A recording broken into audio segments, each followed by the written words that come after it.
যার অপকর্মে অতিষ্ঠ ছিল গ্রামের মানুষ। নিজ এলাকায় পরিচিত ছিলেন সন্ত্রাসীদের গডফাদার হিসেবে। অবৈধ সুতিজাল দিয়ে মাছ শিকার, নিরীহ মানুষকে নির্যাতন, মাদক সেবন ও জুয়া খেলা সহ সব অপকর্ম ছিল তার ঝুলিতে।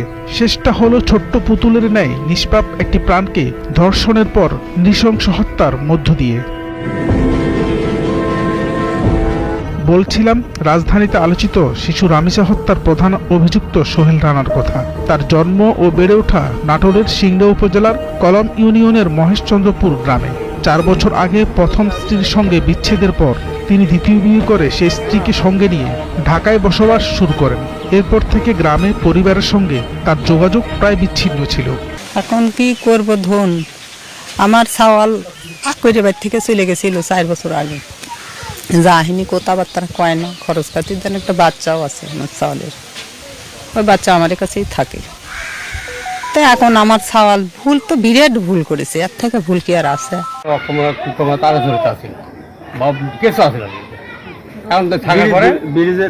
ঢাকা থাকে সাজার দরকার, সাধারণ ফাঁসির সাজার দরকার। ওই এত বড় একটা দুর্ঘটনা করলো শিশু বাচ্চা। স্থানীয়রা জানায় সোহেল রানা নিজ এলাকায় ত্রাসের রাজত্ব কায়েম করেছিলেন। প্রকাশ্যে নির্মাণাধীন ব্রিজের রড চুরি, নদীতে অবৈধ সুতিজাল দিয়ে মাছ শিকার, গরু চুরি, নিরীহ মানুষকে নির্যাতন এসব ছিল তার নিত্যদিনের কাজ। পাশাপাশি মাদক সেবন, জুয়া খেলা ছিল তার নেশা। আসলে ছোট থেকে দেখতেছি ওর জীবনের লাইফে ভালো দেখিনি।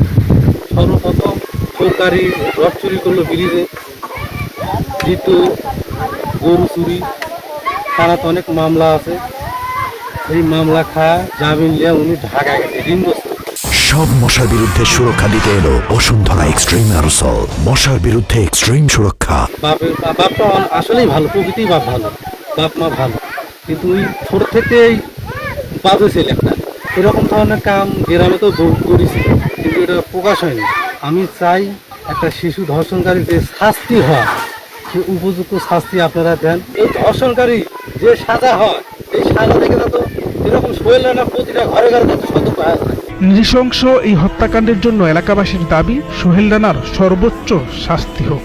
ওর মেলা রকম কাহিনী আছে, এই দেশে মামলা আছে, এই দেশে গ্রামে আসলে উচ্ছৃঙ্খল ছেলে, বুঝতে পারছেন? ওর সুষ্ঠু বিচার মানে ফাঁসি দরকার, বুঝতে পারছেন? ওর একবারে ফাঁসি দরকার। সামাজিক যোগাযোগ মাধ্যম ও বিভিন্ন গণমাধ্যমে তার ছবি প্রকাশের পর হতবাক হয়ে পড়েছেন গ্রামের বাসিন্দারা। শিশু রামিসা হত্যাকাণ্ডের ঘটনায় দ্রুত বিচার ও দৃষ্টান্তমূলক শাস্তির দাবি জানিয়েছেন স্থানীয় কলেজ শিক্ষার্থীরা। দেশের বর্তমানে ধর্ষণ একটা ট্রেন্ডে পরিণত হয়েছে। আমাদের মেয়েরা কোথাও নিরাপদ থাকতেছে না। আমাদের একটাই দাবি, ধর্ষণের সর্বোচ্চ শাস্তি হোক, যেখানে পরবর্তীতে কেউ ধর্ষণ করতে ভয় পাবে। জনাব তারেক রহমান, আপনার একটা কন্যা সন্তান আছে, আপনি সকল বাংলাদেশের কন্যা সন্তানের দিকে মুখের দিক তাকায় সর্বোচ্চ শাস্তি দিন ধর্ষণের।